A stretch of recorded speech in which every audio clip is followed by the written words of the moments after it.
Peace be with you. On Sunday, Muslims will be commemorating Eid Al-Adha, and I want to share the stories from the Quran for us to actually remember what we are commemorating and learn these lessons. Instead of just making it a party, we have to remember something and we have to apply it to our lives. What Eid al-Adha is commemorating is the trial that Abraham, or Ibrahim, peace be upon him, was put through by God in regards to his son. The account of this is given in the Quran in the 37th chapter, and it starts with him destroying the idols of his people, right? These people were worshiping idols, and he rebelled against that, and he actually destroyed them. Starting with the 93rd verse, we are told, then he turned against them secretly, smiting them with the right hand. So he destroyed these idols. So his people, advanced toward him, hastening. He said, what, do you worship what you yourself carve out? And God has created you and what you make. They said, build for him a furnace, then cast him into a burning fire. And they desired a war against him, but we brought them low.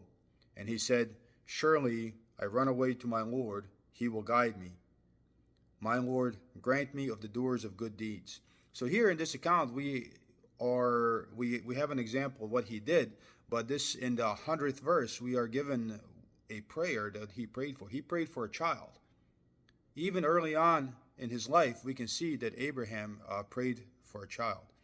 And then we are told, so he gave him the good news of a boy possessing forbearance.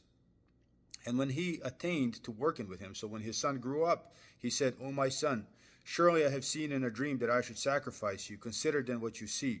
And then he said, his son replied, O my father, do what you are commanded. If God pleases, you will find me of the patient ones. And when they both submitted, and he threw him down upon his forehead, we called out to him, saying, O Abraham, you have indeed showed the truth of the vision. Surely thus do we reward the doers of good. Most surely this was a difficult trial, and we ransomed him with a feast sacrifice. And that is why we are doing what we are doing on Eid al-Adha, to remember this what happened. And now you got to consider, what are we being told here? God says that surely this was a great trial. You got to understand what Abraham was asked to do. This wasn't just a child that he had. Now consider, we have children, and most of us are going to fail this trial. If most of us were tested like this, we are going to fail. But Abraham did not fail. And this wasn't just a child. You also have to understand, he prayed for a child from early on in his life and did not get a child until he was very, very old. He thought he was never going to have a child. This was his miracle child.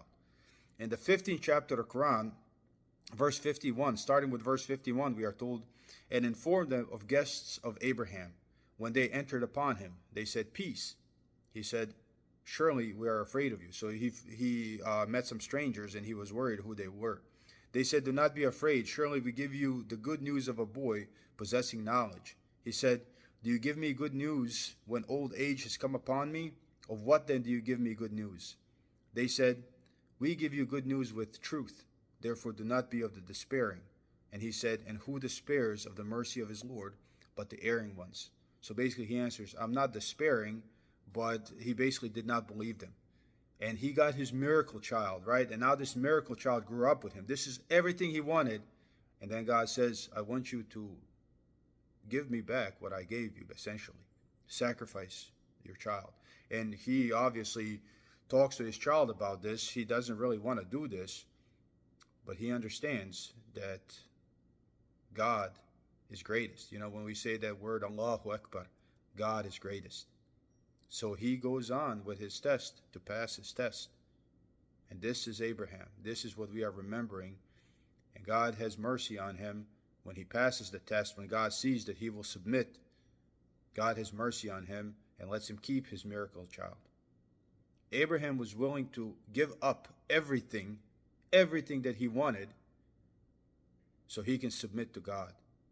So next time we are thinking about not giving charity, or not getting up for salah, or not doing a small thing that God asks from us, we should remember Eid al-Adha and why we are commemorating this, and what Abraham was willing to give up in order to submit to God. And maybe we should be able to give up our desires and the small things that God asked from us, because God did not ask this from us. He asked this from a man much greater than us in order to set an example of what is actually doable. This is what we should remember when we celebrate this holiday. What we should give up in order to submit to God. Peace be with you.